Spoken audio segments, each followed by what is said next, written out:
Boa noite, pessoal. Nessa análise de hoje, nós vamos falar um pouquinho sobre o coronavírus. Diante de uma análise geoeconômica, nós vamos analisar como o Covid-19, nome científico, ele está impactando o mundo todo em sua relação geoeconômica. E a partir dessa primeira instância, eu gostaria de estar falando com vocês sobre a alta do dólar.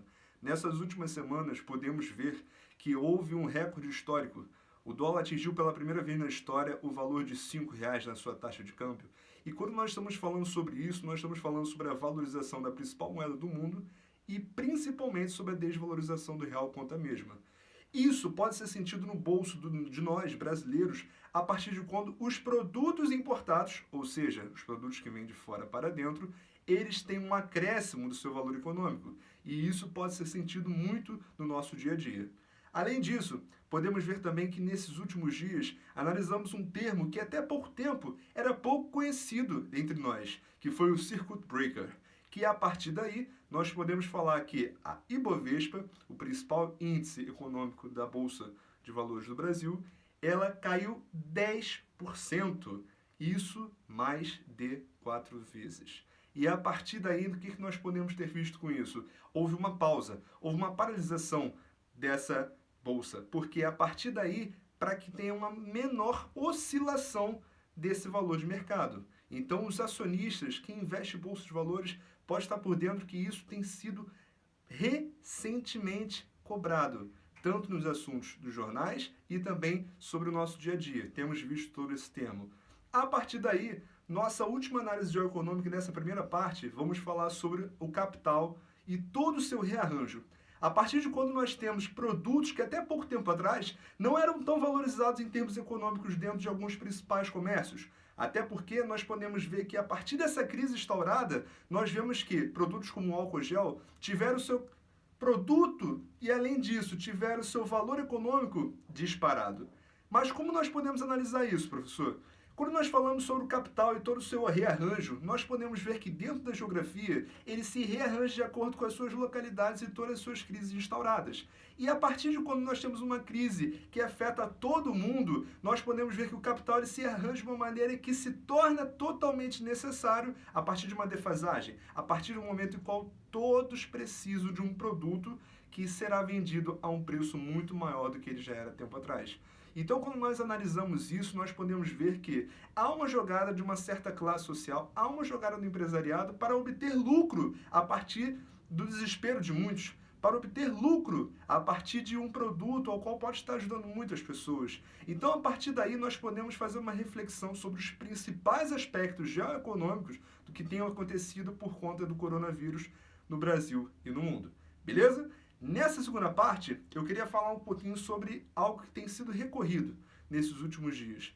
E a partir daí, vamos falar sobre fake news e também sobre a ciência. Em tempos de pós-verdade, nós conseguimos ver que muitas fake news têm sido propagadas ao longo de grupos, telecomunicações e até mesmo através de pessoas. Então, a partir daí, nós vemos que há um certo interesse por parte de alguns governantes de fazer com que demonize certa parte da ciência, certa parte de pesquisas. E a partir do qual nós já ouvimos termos dizendo que a universidade pública só produz balbúrdia, nós podemos ver que nos dias de hoje, quem está socorrendo certa parte da população que precisa dessa ajuda científica são os universitários, principalmente da universidade pública. São pesquisadores que dedicam parte da sua vida para estar pesquisando aquilo que vai voltar para a sociedade civil.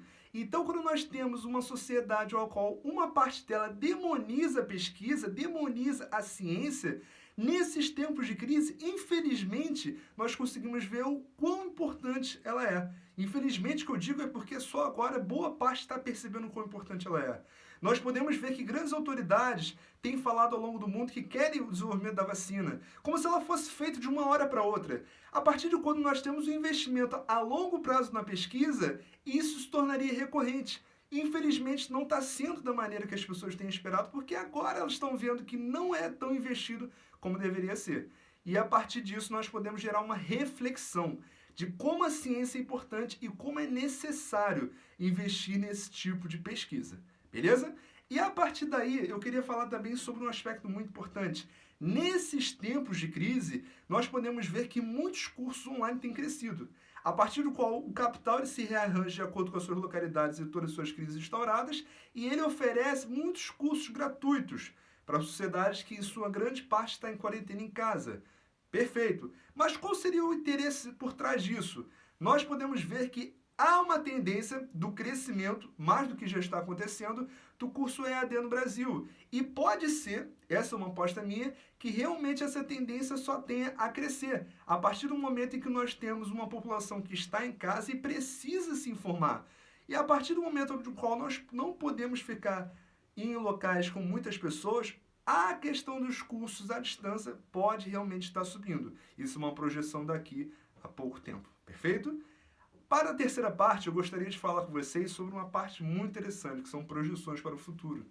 Quando nós falamos hoje sobre a OMS, a Organização Mundial da Saúde, e também sobre o governo brasileiro, mais por parte dos órgãos da saúde, o que eles têm projetado para o futuro?